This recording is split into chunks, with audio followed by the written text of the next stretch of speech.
aquela nota de R$ 100 na sua carteira? Por que ela parece valer cada vez menos? Por que o carrinho de supermercado que você enchia com R$ 300 hoje mal passa da metade pelo mesmo valor? Você sente. Você sabe que seu dinheiro está evaporando, mas a explicação que te dão parece simples demais. Dizem que é a inflação, um número mágico de 5% ou 7% ao ano. Mas se a inflação oficial é tão baixa, por que você se sente 30% mais pobre? A verdade é que a inflação não é apenas os preços subindo. Essa é a versão infantil da história. A inflação, como você vai descobrir hoje, é uma máquina oculta. É um mecanismo invisível de transferência de riqueza, um imposto silencioso que rouba seu poder de compra enquanto você dorme. E o mais chocante, ela não é um acidente, ela é uma ferramenta. Neste vídeo, vamos desmontar essa máquina. Você não vai aprender apenas o que é inflação. Você vai aprender como ela realmente funciona, quem se beneficia dela primeiro e por que o sistema financeiro inteiro depende dela para não entrar em colapso. O que você vai descobrir nos próximos minutos é a regra mais importante do jogo do dinheiro. Uma regra que os bancos e os governos entendem perfeitamente, mas que a maioria das pessoas jamais compreende. E entender isso é a única forma de se proteger. Vamos começar quebrando o primeiro mito, a explicação padrão que você ouve em todo lugar. Pergunte a qualquer economista de livro didático por que a inflação acontece, e ele lhe dará duas respostas principais. A primeira é a inflação de demanda. A ideia é simples. Muito dinheiro correndo atrás de poucos produtos. Imagine que de repente o governo decide dar R$ 1.000 para cada cidadão. As pessoas, se sentindo mais ricas, correm para comprar o novo iPhone, para reservar viagens, para trocar de carro. Mas a Apple não consegue produzir mais iPhones da noite para o dia. As companhias aéreas não têm mais assentos. As montadoras não têm mais carros no pátio. O que acontece? Os vendedores, percebendo essa demanda desesperada, simplesmente aumentam os preços. O iPhone que custava 5.000 agora custa 6. A passagem que custava 1.000 agora custa 1.500. Não há mais produtos, apenas mais dinheiro competindo por eles. Cada real individual vale menos. Vimos isso claramente após a pandemia. Governos ao redor do mundo injetaram trilhões de dólares na economia. Esse dinheiro, combinado com pessoas presas em casa prontas para gastar online, criou uma tempestade perfeita de demanda. O resultado?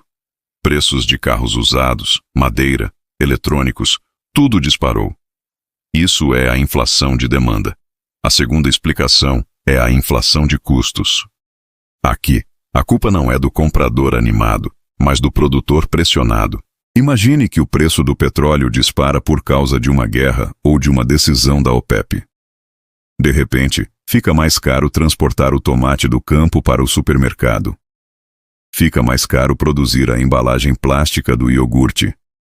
Fica mais caro manter as luzes da fábrica de sapatos acesas. O que o fazendeiro, a fábrica de laticínios e a indústria de calçados fazem? Eles empurram esse custo adicional para o preço final. Você, o consumidor, paga a conta. O tomate sobe. O iogurte sobe. O sapato sobe. Não é porque você quer comprar mais, é porque ficou mais caro produzir. Uma geada que destrói a colheita de café, uma crise na cadeia de suprimentos que torna os chips de computador escassos, um aumento no salário mínimo. Tudo isso pode gerar inflação de custos. E aí existe um ciclo vicioso, a tal da inflação inercial ou embutida. Os preços sobem, o custo de vida aumenta. Os trabalhadores, percebendo que seu salário não compra mais o mesmo, exigem um reajuste. O sindicato negocia um aumento de 10%. A empresa, para pagar esse salário mais alto, aumenta seus preços em 10%. O que acontece no ano seguinte? Os preços estão 10% mais caros, e o trabalhador exige um novo aumento. É uma espiral que se autoalimenta. Parece lógico, certo? Demanda, custos, expectativas. Esses são os pilares da economia moderna. E por décadas, os bancos centrais, como o Federal Reserve nos Estados Unidos ou o Banco Central do Brasil, tentam controlar isso. Eles têm uma meta, geralmente ao redor de 5% ao ano. A ideia é que um pouquinho de inflação é bom. Por quê? Porque incentiva você a gastar. Se você soubesse que seu dinheiro valeria mais no ano que vem, Você compraria aquele carro hoje? Provavelmente não. Você esperaria. Se todo mundo esperasse, a economia pararia. As fábricas fechariam. As pessoas seriam demitidas. Isso se chama deflação e é o maior pesadelo de um banqueiro central. A deflação é um buraco negro econômico. Imagine que você tem uma dívida de R$300 mil no seu apartamento. Se os preços caem, deflação. Seu salário provavelmente cai junto. Mas a sua dívida continua lá. R$300 mil. Na prática, sua dívida ficou mais difícil de pagar. Em um mundo com deflação, a dívida esmaga a todos. Por isso, os bancos centrais preferem errar para o lado da inflação. Um pouquinho de inflação, dizem eles, lubrifica as engrenagens da economia. Mas aqui está a primeira grande verdade que eles não destacam. A inflação de 2% ao ano não parece muito, mas ela é cumulativa. Uma inflação de 2% ao ano significa que, em 10 anos, seu poder de compra caiu cerca de 18%. Em 35 anos, metade do seu dinheiro desapareceu. Você trabalhou a vida inteira para guardar, e o sistema silenciosamente tomou metade de você. E se eu te dissesse que essas explicações, demanda e custos, embora parcialmente verdadeiras, escondem o mecanismo fundamental? Milton Friedman, um dos economistas mais influentes do século XX, disse algo que é a chave de tudo. A inflação é sempre e em toda parte um fenômeno monetário. O que ele quis dizer com isso? Ele quis dizer que você pode ter choques de demanda e choques de custo, mas eles não conseguem criar inflação sustentada a menos que haja uma coisa: um aumento contínuo na quantidade de dinheiro na economia. Pense nisso. Se o preço do petróleo sobe, choque de custo, mas a quantidade de dinheiro na sua carteira é a mesma, você é forçado a tomar uma decisão. Você gasta mais em gasolina, mas corta o jantar fora.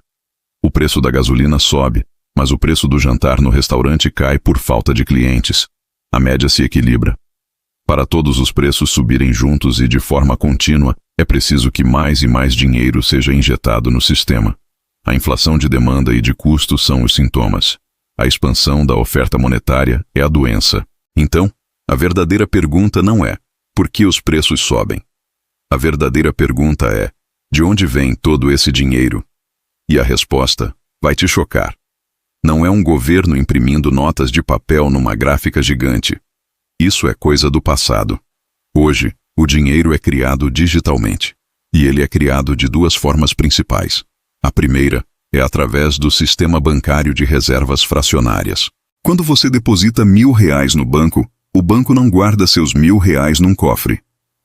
Ele é obrigado por lei a guardar apenas uma fração, digamos 10%, R$100. Os outros R$900, ele empresta. Digamos que ele empreste para o João comprar uma bicicleta.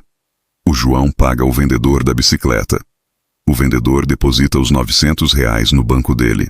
O que esse segundo banco faz? Guarda 10%, R$90, e empresta os 810 restantes. E assim por diante.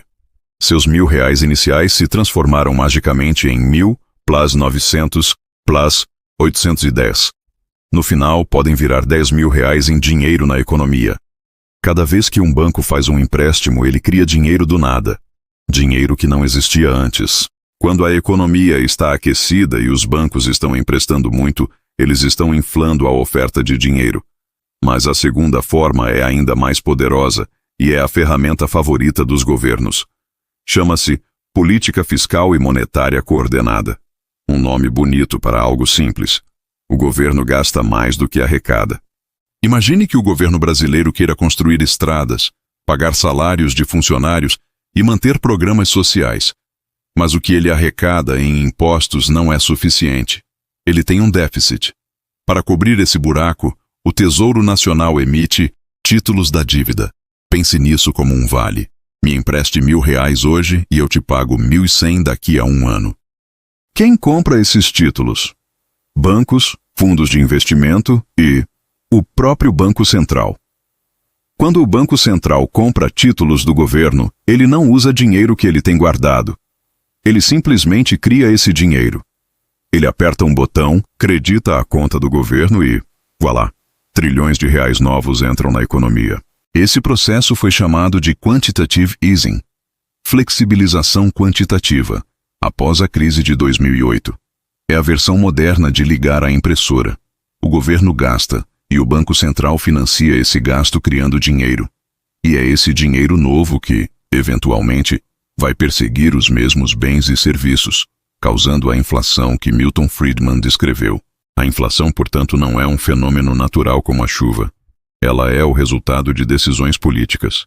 É a consequência de bancos criando crédito e governos gastando dinheiro que não têm. Agora que entendemos de onde vem o dinheiro, chegamos ao coração do problema, a parte que quase ninguém discute e que explica por que a inflação é a maior ferramenta de desigualdade social que existe. Isso é algo que foi descrito há quase 300 anos por um economista chamado Richard Cantillon. É o chamado efeito Cantillon. Cantillon percebeu algo genial. Quando novo dinheiro é injetado na economia, ele não aparece na conta de todo mundo ao mesmo tempo e de forma igual. Não é como um helicóptero jogando notas pela cidade. O dinheiro novo entra por pontos específicos, e quem está mais perto desses pontos se beneficia imensamente, enquanto quem está mais longe é brutalmente prejudicado. Pense nisso. Quem recebe o dinheiro novo primeiro? No nosso exemplo, o governo e o Banco Central. O governo usa esse dinheiro novo para pagar seus grandes contratos. Empreiteiras que constroem pontes, indústrias de defesa, grandes corporações. Esses grupos recebem o dinheiro antes que os preços na economia tenham subido. Eles pegam esse dinheiro fresco e vão às compras. O que eles compram? Ações na bolsa de valores, imóveis de luxo, outras empresas. Eles compram ativos. Esses primeiros recebedores gastam o dinheiro, que então vai para os seus funcionários e fornecedores. Esses, por sua vez, também gastam. O dinheiro começa a circular, de mão em mão, como uma batata quente. Mas a cada transação, os vendedores percebem que há mais dinheiro circulando e começam a aumentar seus preços.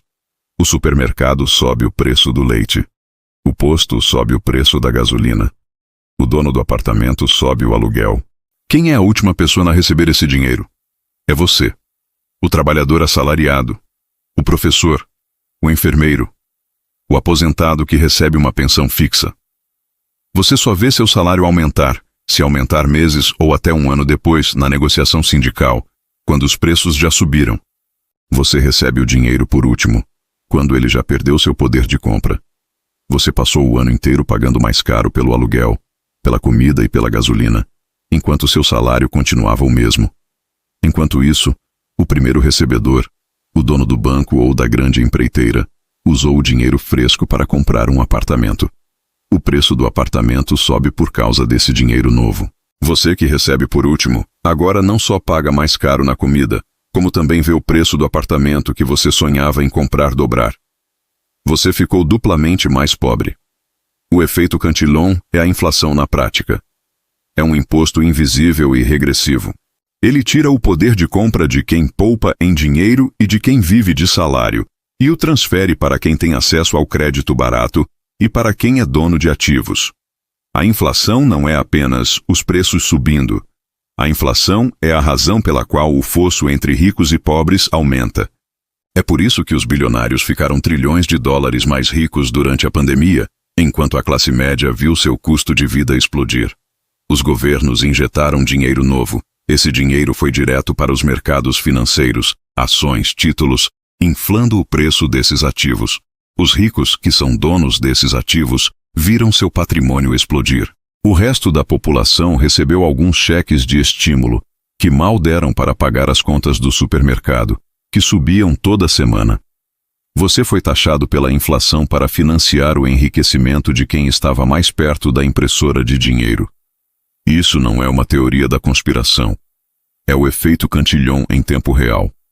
E é o segredo mais sujo da economia moderna. Então, se a inflação é tão destrutiva para a maioria, por que os governos e bancos centrais não apenas param? Por que eles insistem nessa meta de 2%? Por que eles continuam criando dinheiro? Já falamos da primeira razão, o medo da deflação. Em nosso sistema, a economia global é construída sobre uma montanha de dívidas. Dívida do governo, dívida das empresas, dívida das famílias. A dívida total do mundo é mais de 3 vezes o PIB mundial. Esse sistema precisa de inflação para sobreviver. A inflação é o que torna essa dívida gigantesca gerenciável. Pense no governo. Ele deve trilhões. Se ele consegue criar uma inflação de 5% ao ano, ele está na prática reduzindo o valor real da sua dívida em 5% ao ano. A inflação é uma forma de dar calote na dívida pública sem declarar oficialmente o calote. É um calote lento, disfarçado, pago por você, o detentor da moeda. Se tivéssemos deflação, essa montanha de dívida se tornaria impagável. O sistema entraria em colapso. Governos quebrariam. Empresas quebrariam. É uma espiral da morte. Portanto, o Banco Central não está tentando evitar a inflação. Ele está tentando controlá-la. Ele quer inflação suficiente para corroer a dívida, mas não tanta a ponto de causar uma hiperinflação e destruir a confiança na moeda. É um jogo perigoso de andar na corda bamba. E como eles tentam controlar isso? A principal ferramenta é a taxa de juros. No Brasil, é a taxa Selic. Nos EUA, a Fed Funds Rate. Pense na taxa de juros como o preço do dinheiro. Quando o Banco Central quer esfriar a economia e baixar a inflação, que saiu de controle, ele sobe a taxa de juros. Fica mais caro pegar dinheiro emprestado. O financiamento do carro fica mais caro. O empréstimo para a empresa expandir fica mais caro. As pessoas e empresas pegam menos empréstimos. Lembre-se, menos empréstimos significa menos dinheiro novo sendo criado pelos bancos. Além disso, com juros altos, fica mais atraente poupar do que gastar. Você prefere deixar seu dinheiro no banco rendendo 1% ao mês do que arriscar em um negócio. Menos gastos, menos empréstimos, a demanda cai. As empresas não conseguem vender, são forçadas a baixar os preços, ou pelo menos parar de subir, e, infelizmente, a demitir funcionários. Subir os juros, na prática, significa causar uma recessão para forçar a inflação a cair. Foi o que Paul Volcker fez nos IKEA no início dos anos 80. A inflação estava em 2 dígitos. Ele subiu os juros para quase 20%. Ele causou uma recessão brutal, mas quebrou a espinha da inflação. Por outro lado, quando a economia está fraca ou em recessão, o que o Banco Central faz? Ele baixa a taxa de juros. Fica muito barato pegar dinheiro emprestado. As empresas se animam a investir. As pessoas se animam a financiar a casa própria, a trocar de carro. O dinheiro volta a circular, a economia reaquece. O problema é que ficamos viciados nesse dinheiro barato. Desde a crise de 2008, vivemos em um mundo de juros artificialmente baixos, próximos de zero. Os governos e empresas se endividaram como nunca. E agora, quando a inflação voltou com força, pós-pandemia, os bancos centrais estão em uma sinuca de bico. Se eles sobem os juros o suficiente para matar a inflação, como Volcker fez, eles quebram o governo, as empresas e as famílias que estão abarrotadas de dívidas. Se eles não sobem os juros, a inflação foge de controle e destrói o poder de compra da população, podendo levar a uma hiperinflação, como vimos na Venezuela, Argentina ou na República de Weimar, na Alemanha, onde as pessoas precisavam de carrinhos de mão cheios de dinheiro para comprar um pão. Esse é o dilema. Eles estão presos. Eles precisam da inflação para gerenciar a dívida, mas não podem deixá-la sair da jaula. Isso nos leva ao ponto crucial. O clímax da nossa conversa. Se você entendeu tudo até aqui, você percebeu 3 coisas. 1. A inflação é um fenômeno monetário, causado pela criação de dinheiro. 2. Ela transfere riqueza dos últimos para os primeiros recebedores, efeito Cantillon. E 3. O sistema de dívida precisa que a inflação continue existindo. A conclusão é inevitável, e é a lição financeira mais importante da sua vida. O jogo não é sobre poupar dinheiro. Poupar dinheiro, em um sistema inflacionário, é um jogo de perdedor. O seu dinheiro é um cubo de gelo derretendo. Cada dia que passa, ele vale menos.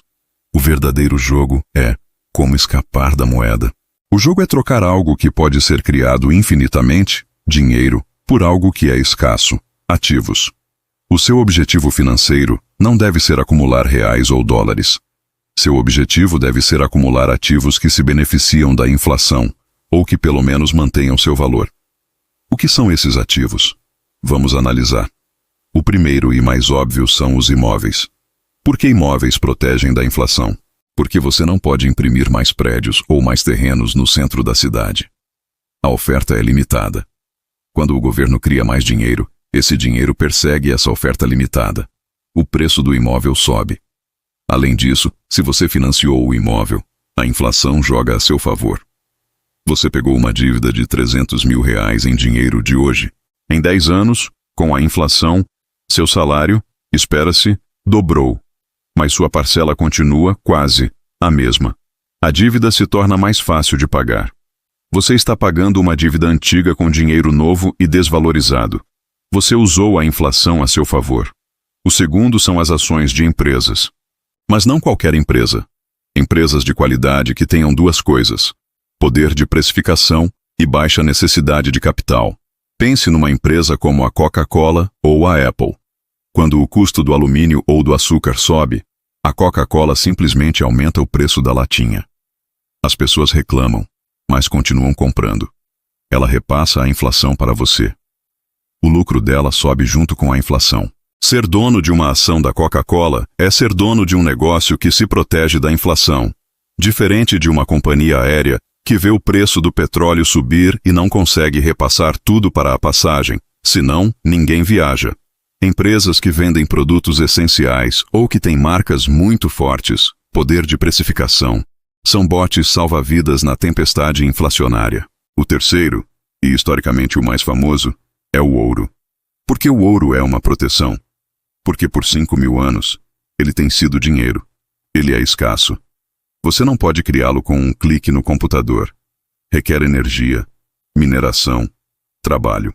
Quando os governos começam a imprimir dinheiro de forma descontrolada, as pessoas perdem a fé na moeda fiduciária, o real, o dólar, e correm para o ouro, algo que o governo não pode desvalorizar. O ouro não te deixa rico. O ouro te mantém rico. Ele é um seguro contra o desastre monetário. Ele é o ativo de confiança zero. E, mais recentemente, temos uma nova classe de ativos, as criptomoedas, e especificamente o Bitcoin. A tese do Bitcoin como proteção inflacionária é simples. Ele é o primeiro ativo na história da humanidade que tem uma escassez absoluta e programada. Só existirão 21 milhões de unidades. Ponto final. Ninguém, nenhum governo nem seu criador pode mudar isso. Enquanto o Banco Central pode imprimir trilhões de reais, ninguém pode imprimir mais Bitcoin. Ele funciona como um ouro digital. Em um mundo onde a oferta de dinheiro é infinita, um ativo com oferta finita se torna exponencialmente valioso. É uma aposta de que, no futuro, mais e mais pessoas tentarão escapar de suas moedas inflacionárias, buscando refúgio nesse ativo digital escasso. O ponto não é qual desses é o melhor. O ponto é que o sistema está desenhado para punir quem segura dinheiro e recompensar quem possui ativos. A inflação é a esteira rolante andando contra você. Se você ficar parado, poupando em dinheiro, você anda para trás. Seus investimentos precisam correr mais rápido que a taxa real da inflação, apenas para você continuar no mesmo lugar. A inflação é o motor que força todo mundo a se tornar um investidor. Não é uma escolha para ter uma rendinha extra, é uma necessidade para sobreviver financeiramente. Você é forçado a correr riscos, a comprar ações, a especular em imóveis, apenas para defender o poder de compra que você ganhou com seu trabalho duro. Então, vamos recapitular a jornada. Começamos com a sensação de que o dinheiro vale menos. Vimos a explicação dos livros didáticos, demanda e custo, e percebemos que elas são apenas sintomas. A causa real é a expansão da oferta de dinheiro, criada pelos bancos através de empréstimos e, principalmente, pelos bancos centrais para financiar os gastos do governo. Descobrimos a regra mais suja do jogo, o efeito Cantillon, que mostra como a inflação é um mecanismo que transfere riqueza de quem vive de salário para quem é dono de ativos e está perto da impressora de dinheiro. Entendemos por que o sistema não pode parar. Ele é viciado em dívida.